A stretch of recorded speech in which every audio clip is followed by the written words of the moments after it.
Good day mga kapiks, for today's video ay meron tayo ditong Samsung A52s na ang issue ay ayaw pong mag-charge. Kaya dito ay gagamit po tayo nitong USB charging tester para mabilis nating ma-analyze kung ano nga ba talaga yung kanyang problema. At eto nga, ayaw talagang mag-charge.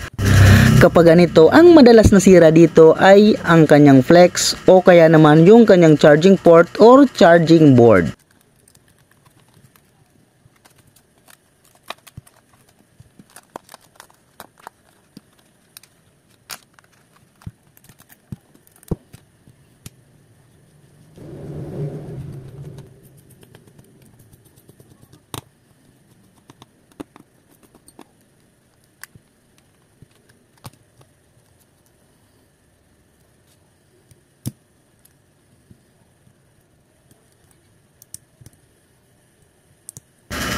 At dito nga ay tatanggalin ko na lang po yung kanyang charging port para magpalit po ng panibago. Dahil napakamura lang po naman ng charging board nito. Madalas po kasi ito talaga yung nagiging issue ng mga Samsung, lalo na itong mga A series ng Samsung.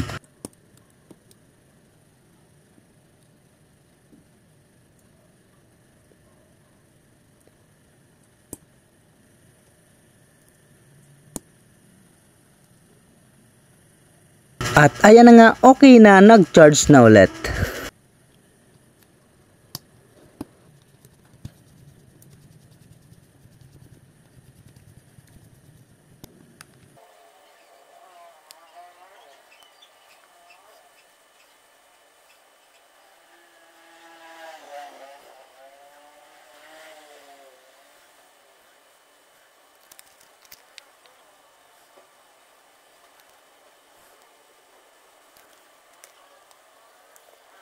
At para naman sa mga walang clamp ay pwede po kayong gumamit ng tape para maidikit nyo po yung cover or yung LCD ninyo habang nagpapatigas po kayo ng pangdikit. So pag tumigas na po yung pangdikit ninyo ay pwede nyo na pong tanggalin ulit yung inyong inilagay na Scotch tape.